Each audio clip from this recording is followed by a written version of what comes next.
from Whip Casar about the discussions about soul searching within the party, given what we saw on election night and the electorate shifting rightward. What's your view on that?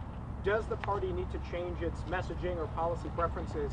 And if you agree with that premise, then what would be your plans to do so? Well, I'll speak for myself, and then I do want our whip to speak as well. Look, I have said that I think we need to rebuild the party. I think for too long our party has been held hostage to big money interests. Some of that comes from the fact that we allow money in politics in ways that are incredibly destructive to the voice of the people getting through.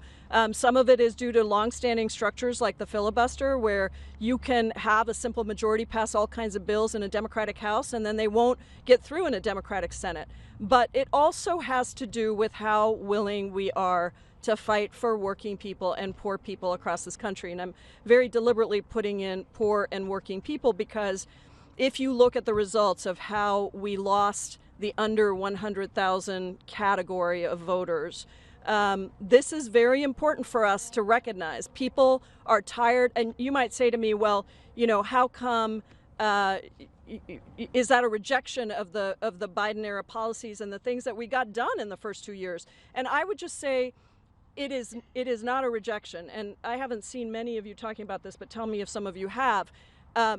We passed a whole bunch of really important pandemic relief policies at the end of the Trump administration, which he put his names on, but it was Democrats who really pushed for those relief checks, and then the beginning of the Biden administration. Rent relief, mortgage eviction assistance, public transit assistance, child tax credit, small business assistance. You can go through the list of things we passed, and then they got taken away. They got taken away by Republicans getting elected to the House, and no longer could we generate the will to keep those in place. So tangibly, people did lose something. They were measurably worse off because now they had inflation with no assistance from the federal government, which Democrats had pushed so hard. I don't think we messaged that well. I think we need to figure out how to do better on that.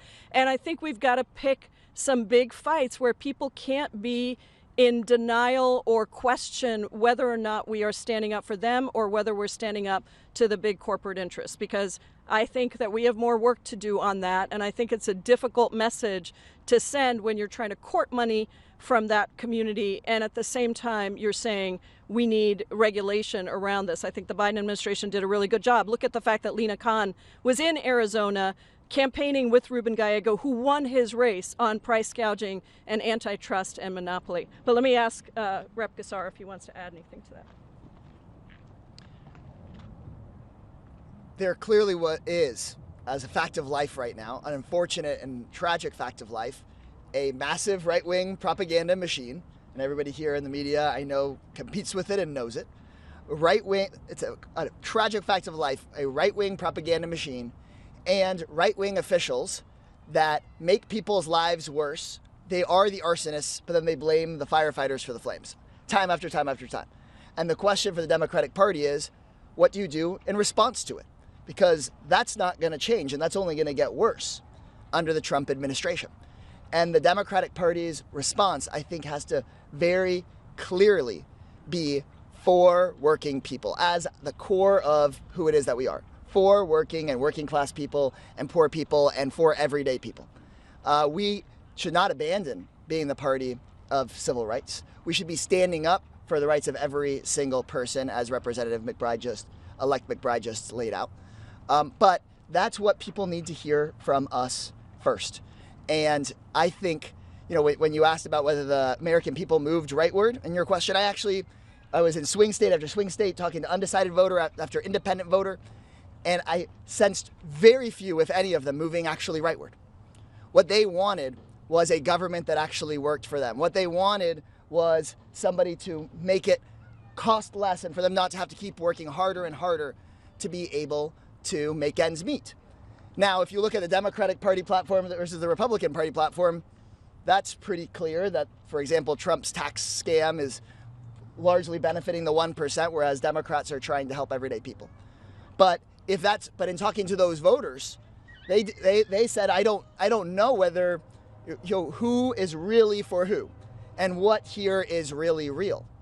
And I can't blame them for that. And so I think our job is to make it really clear who we stand up for, and that we're willing to stand up against the powers that be for those everyday people. And that's what these new members have been able to do so effectively in their campaigns. And I think that's what the future of a majoritarian, progressive, principled, and popular Democratic Party can be. Okay, we'll go here and here and